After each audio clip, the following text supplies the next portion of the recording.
Agora, para vir ao palco, a jornalista Paula Martins.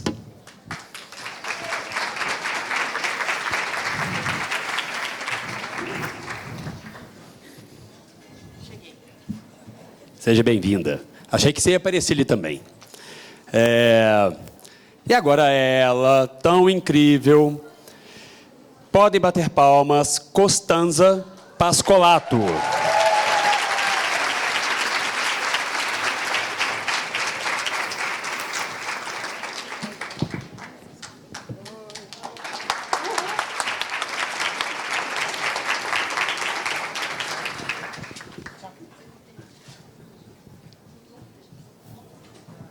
Vai me dar isso.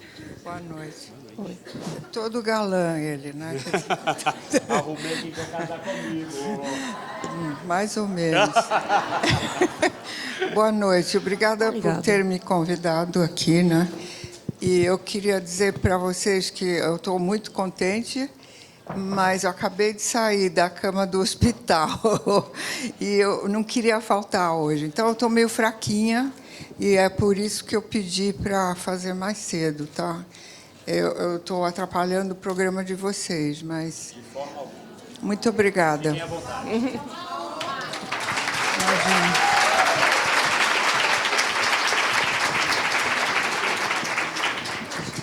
Oi, gente. Boa noite já.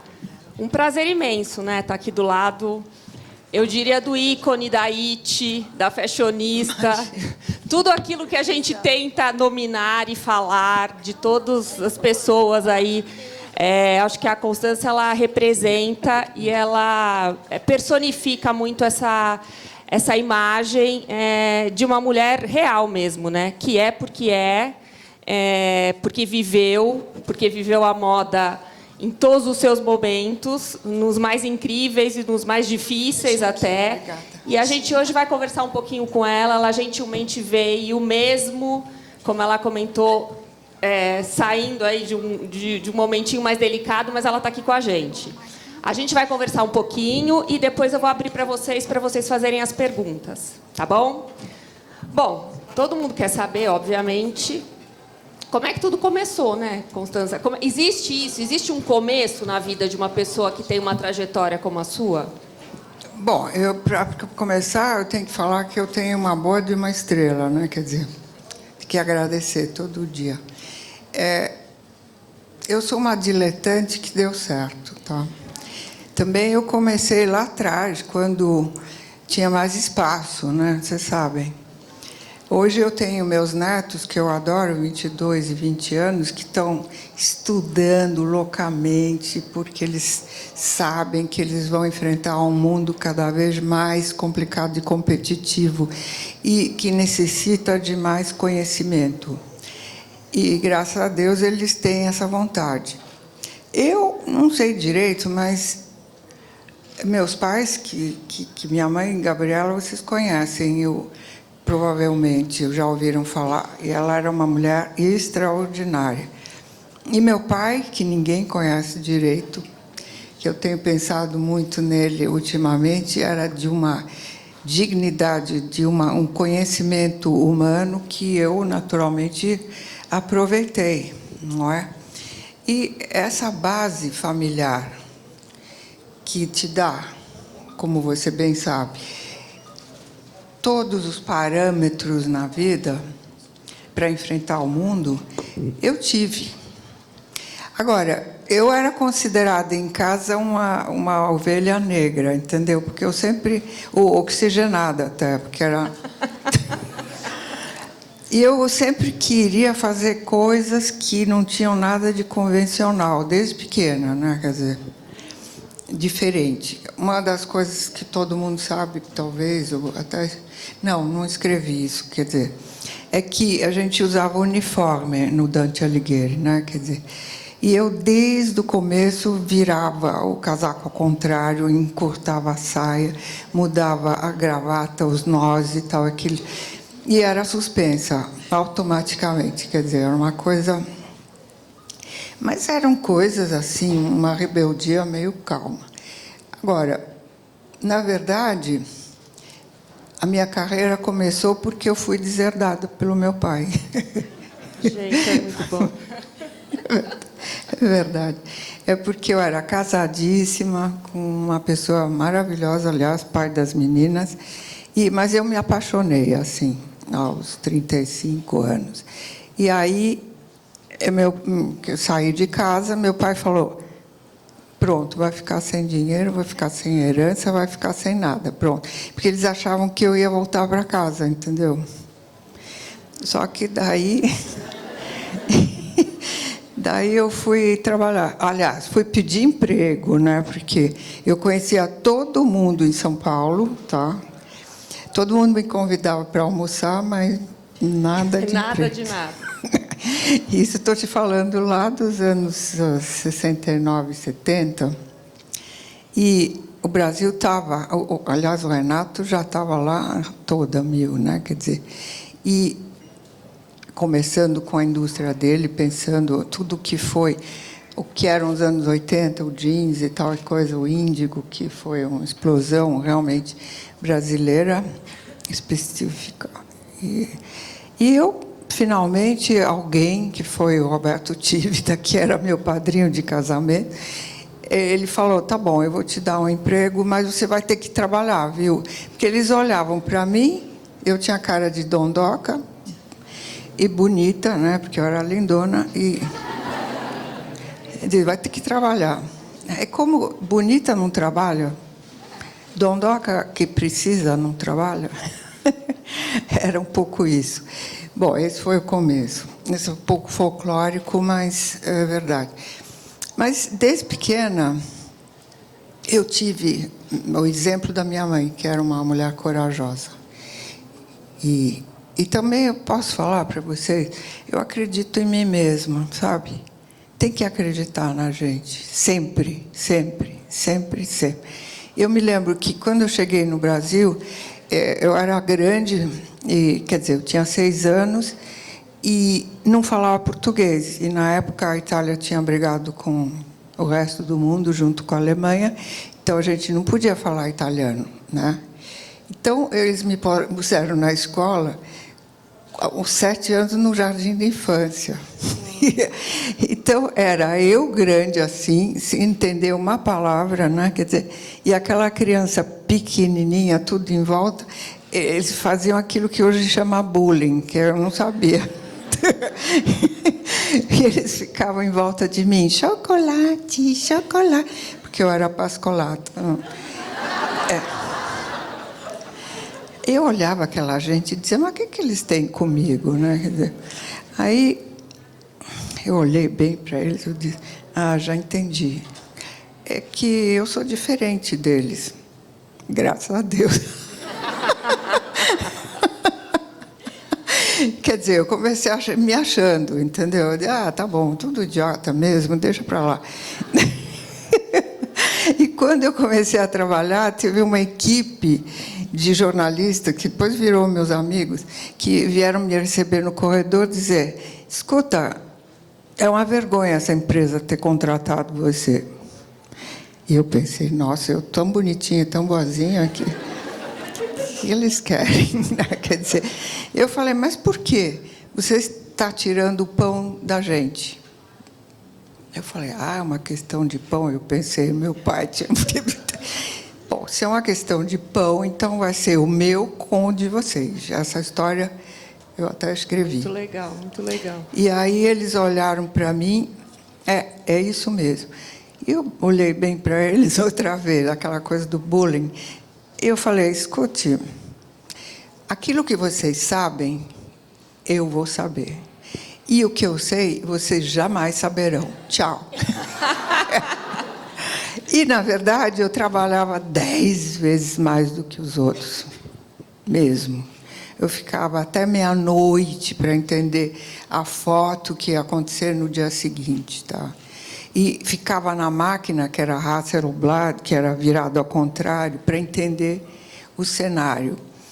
Eu aprendia tudo e mais um pouco, entendeu? Na revista, né? Na revista Cláudia. Na revista Cláudia. E Cláudia Moda, tem razão, tem que explicar. E assim foi. Abril foi uma grande escola para mim, realmente sensacional. Numa época que a imprensa impressa era o auge, né? Quer dizer, estava começando a crescer os 70 até 89, 90 que eu fiquei lá. Agora, tem uma coisa, uma vez que você me contou, que você desenhava, né? Que você sempre gostou desse processo criativo. E eu já vou emendar com uma outra pergunta, que eu acho que para eles é muito interessante, que é, você tem uma coluna na revista Vogue mensal. Conta, assim, se isso for possível, como funciona esse processo criativo? Como que você... Que olhar? Qual que é o teu olhar para saber exatamente o que você vai ponderar, o que você vai falar? Porque eu, por exemplo, sou uma leitora da sua coluna há muitos anos. Gosto muito da maneira que você coloca... Como funciona esse processo? Como é que você pega, né, o pique ali? Como é que você escolhe tudo isso? É dessa época que você já gostava? Conta um pouco para a gente. Não. Quer dizer, eu fiquei muitos anos sem poder escrever porque eu não era jornalista mesmo. Uhum. Mas quando eu fiquei doente, tive uma meningite, e minha mãe entrou e disse: "Ih, doutor, e agora? Ela já não bate bem. O que vai ser agora?" E o médico não sabia muito o que falar. E eu pensei, eu não bato bem, então eu vou ter que treinar a minha cabeça. Eu cheguei no Tomás Souto Correia, meu chefe, e disse: "Tomás, eu preciso escrever sobre vanguarda." E na Cláudia Moda. E foi aí que eu comecei, em 80. Aí eu me propus analisar tudo que era vanguarda. Ah, que legal. E nos anos 80, que era uma coisa que o Renato sabe muito bem, teve até uma coluna que depois eu fiz na Folha, que continuava falando, que era o Zapping, que ele gostou e tal, me ligou, e deu até o nome para uma marca dele, que era Bacané. E foi justamente como você decide fazer regime ou exercício tipo corpo, não é?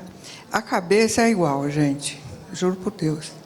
Então, não adianta estudar um pouquinho e depois largar a mão, porque é um exercício contínuo. Então, eu não era tão espertinha, nem tão inteligente, nem tão raciocínio rápido quanto eu sou hoje, porque é uma ginástica. Eu fiz deliberadamente, tá? E, obviamente, como eu gosto tanto da estética, para mim a estética é fácil. Eu tenho um olhar que é mais esperto até do que eu, tá? O olhar chega antes e depois o raciocínio. Agora, você perguntou, depois que eu comecei na Vogue, foi diferente, porque, obviamente, eu sou uma colunista que trabalha fora da revista. Portanto, eu não estou integrada. Eles me deixam falar o que eu quero, que é o auge do bacana, né? Quer dizer, porque você tem vontade de falar uma coisa, faz. Mas é óbvio que eu quero me superar cada vez. Por exemplo, eu vou contar para vocês, esse mês, eu voltei da coisa do Pitti Uomo, lá, que eu adoro ir, porque é Florença, primeiro me convidam para ir. Semana de moda masculina. Semana de moda masculina, que, na verdade, é uma feira de moda, de vender, né? Quer dizer, e tem aqueles milhões de gatos bem vestidos, que a cidade fica uma beleza. É verão e meus netos estão lá, que voltam da faculdade e ficam lá. E eu realmente fui júri 2 vezes desses novos talentos. E o que, em geral, eu volto com umas ideias, que eu não posso falar na Vogue, que é feminina, de masculino, mas você pega um ambiente, porque eu descobri lá, por exemplo, a questão do normcore. Lembra quando teve a tendência normcore, há 3 anos atrás, ou 2, sei lá. Eu saquei antes de ter pintado, porque os profissionais que frequentam, eu olhava e dizia, olha o olho, né? Quer dizer, gente, eles estão fingindo que estão usando roupa antiga. E era também misturada, entendeu? Então, normcore, para dizer, eu não estou fazendo numerito, né? E a última vez eu vi aquela coisa que a gente chama de gender fluid, né? Aquela coisa da fluidez da coisa das peças que funcionam para homem e para mulher, enfim, que foi muito forte o ano passado. E esse ano, na verdade, eu fiquei meio assim, porque o que as empresas internacionais estão mostrando, tanto nos desfiles de resort, a confusão que tem hoje, lançam inverno, verão junto com não sei o quê, um resort que não é mais resort, que parece uma coisa de inverno, porque tem pele também. Uma bela de uma confusão. Por quê? Você sabe muito bem que a questão do luxo está um pouco em decadência, porque eu acho que tem roupa demais, vamos falar, quer dizer, infelizmente, tem que falar. E, sobretudo, ninguém mais acredita numa marca estática que você tenha que comprar só porque você é aspiracional, tá? Ah, nunca tive essa marca. Não, eu acho que a moda hoje, e eu estou pensando como que eu vou querer passar isso daí, é a coisa da marca chegar mais perto de você. Ou customizar, ou personalizar, ou fazer alguma coisa o que te permita uma certa experiência diferente, entendeu? É mais uma vivência mesmo. Exato. Né? E elas são uma gracinha, as meninas da Vogue, e eu sempre conto para elas, porque eu falo em comportamento mais do que de moda hoje, que eu acho que tem tudo a ver. Porque você não pode excluir o raciocínio do comportamento para o grupo, para quem você vai fazer aquela roupa. É inútil, não dá mais, entende? Nem o luxo consegue fazer engolir as coisas que eles ficam o tempo todo lançando, que não tem muito sentido também. Vamos falar bem a verdade. Né? Mas tem uma outra coisa que é interessante, porque você é uma entusiasta da tecnologia, né?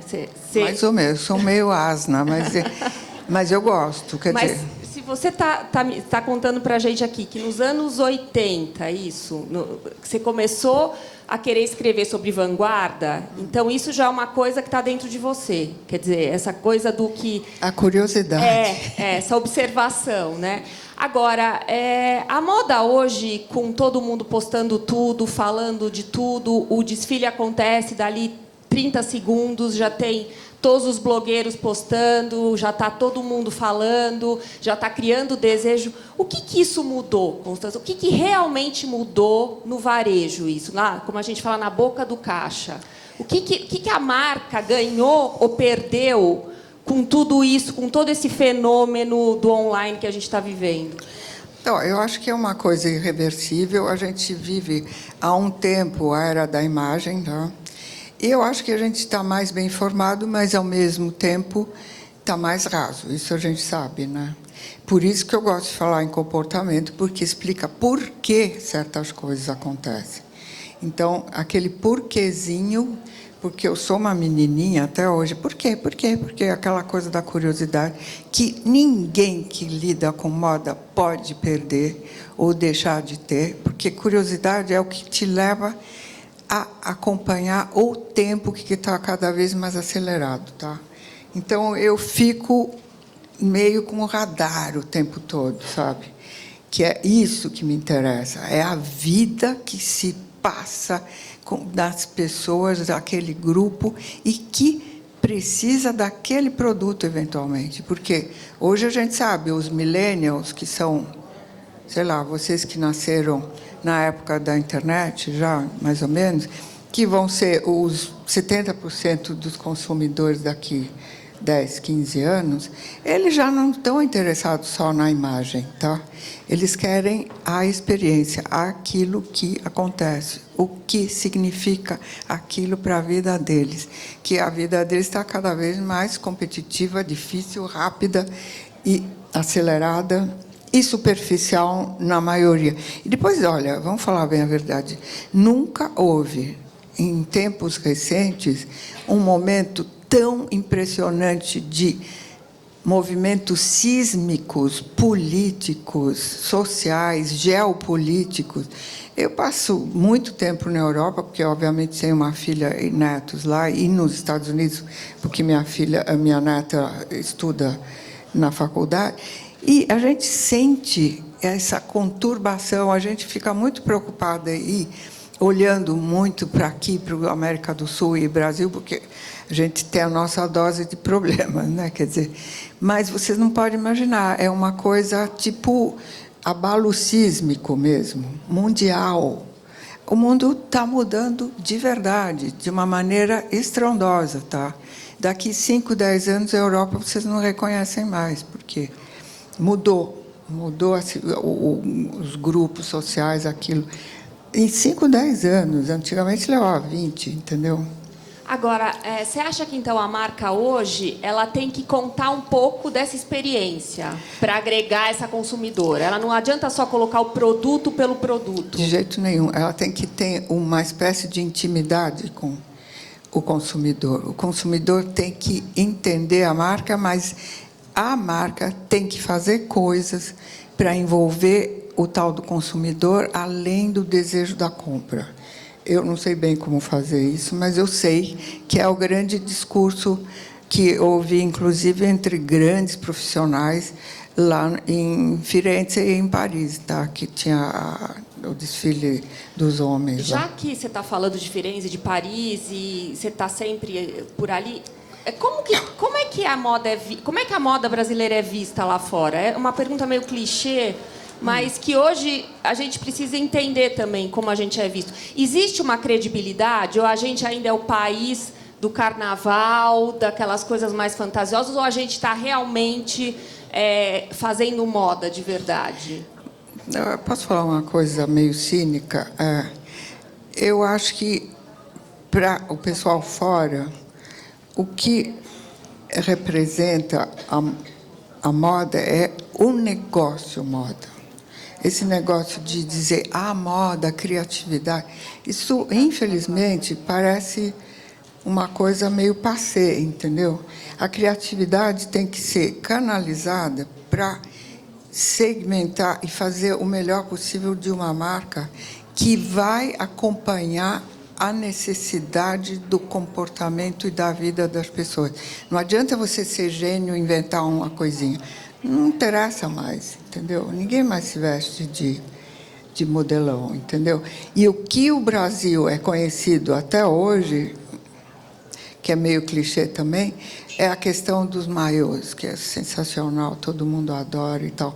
Tanto que o Bon Marché, que hoje é uma das lojas mais inacreditáveis de bem editado do mundo, que nem os americanos nem os ingleses conseguem, porque o Monsieur Arnaud vai lá toda semana, eu soube, e olha tudo. Ele redistribui os produtos, cria novos corners para trazer marcas novas que eles vão pesquisar pelo mundo inteiro. E o que tinha? Adriana Degreas, como é que chama? A Lene.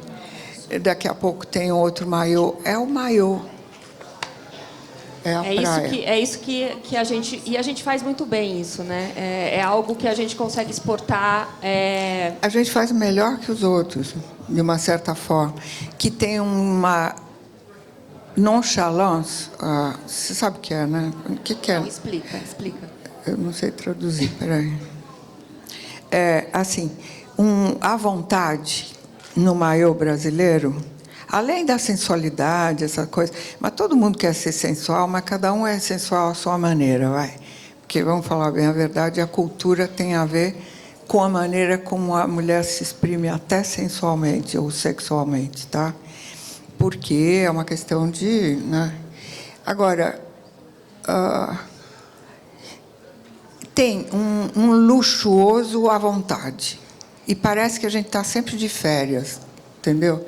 Enquanto que o maiô europeu sempre parece que ela só saiu aquele fim de semana e olha lá, tem que sair correndo e voltar para a cidade. Faz parte do estilo de vida mesmo. É um lifestyle então, que não dá para negar. Estou falando, né? Estilo de vida é fundamental.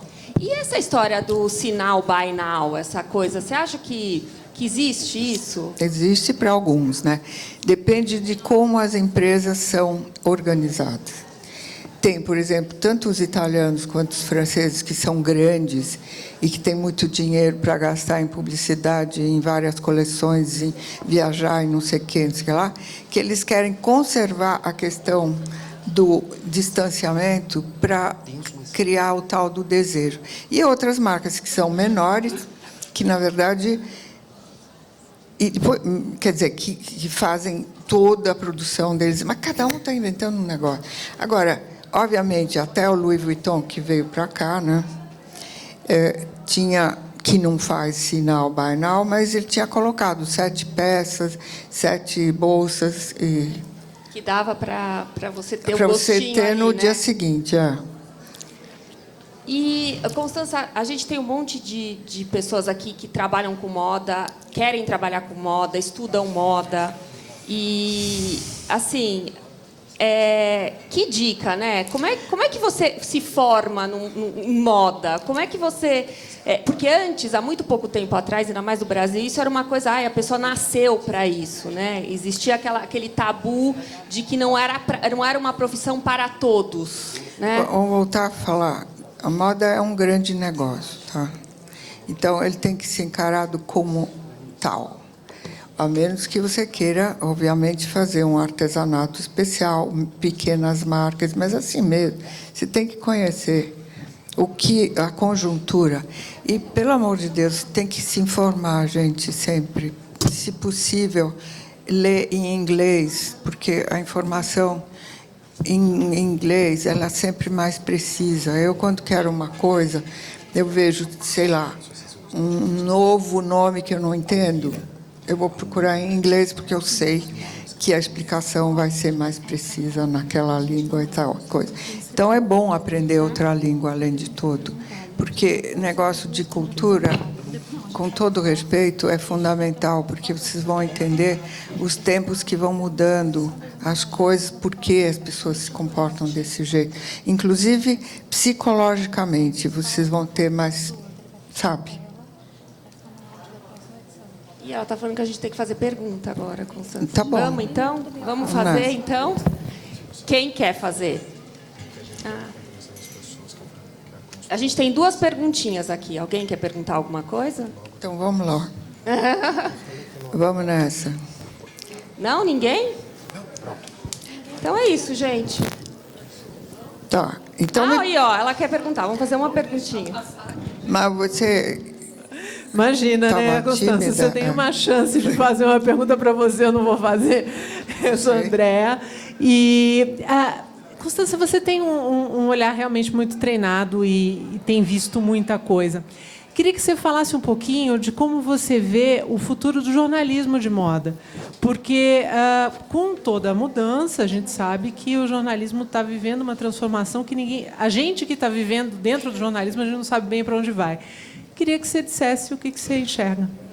Olha, justamente, eu te falei que a minha escola foi o jornalismo impresso. Depois eu fui para a Folha, um período dos 80 para 90, quando a Folha vendia 1 milhão de exemplares por dia. Hoje vende mal e porcamente 170 mil, dizem.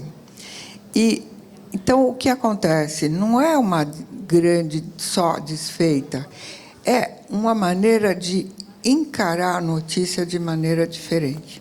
Um amigo, porque a internet está aí, mas eu acho que é fundamental a internet, tá? Não dá para voltar para trás. A grande diferença entre o que era impresso e hoje, eu vou falar uma coisa que depois eles me matam, hein? Mas é que o que é impresso é meio editado, é muito ditatorial. Se você quer fazer um bom jornalismo, você tem que trazer a melhor notícia da melhor maneira possível e aberta. Não é só a tua opinião, tá? Não vai editando as ideias, porque isso não tem mais. Obviamente, se você tiver um blog, você vai ter uma personalização, mas eu não estou falando de imprensa, é um blog. Ou seja, a personalização, você gosta daquela pessoa, você gosta da imagem que ela tem, do que ela fala e tudo mais. A imprensa, que deveria ser livre, ela tem que ser livre. Para mim, uma das melhores coisas que aconteceram eu, profissional de moda, que, obviamente, tive a sorte e o privilégio de assistir desfile desde 1970, internacionalmente, sendo paga para isso, além de tudo. E é que aconteceu o que chama-se Business of Fashion. É um Imran Ahmed, se chama. É um menino que é canadense, e ele montou esse... BOF, né? BOF, Business of Fashion. Aliás, eu faço parte dos 500, né? Ah, que massa. Que são. Ele me escolheu como uma das brasileiras e tal. Mas é que ele realmente não só tem o editorial dele, tudo em inglês, gente, mas ele todo dia eles publicam os melhores artigos de toda a imprensa mundial. Portanto, é aberto. E saibam vocês que ele conseguiu financiamento da Louis Vuitton Moët-Hennessy, que tem parte do dinheiro lá dentro, convenceu que ele não ia falar só das marcas do cara. E não ia ser partidário de uma coisa ou da outra. Ele conseguiu, apesar de manter a opinião dele absolutamente livre e aberta. Então, eu acho que esse é o caminho. É difícil, tem que ser competente, tá? E tem que fazer... Obviamente, tem que ter um contexto que tenha um equilíbrio, lógico, né? Obrigada, Constanza. Muito obrigada, gente. Vamos aplaudir. A salva de palmas.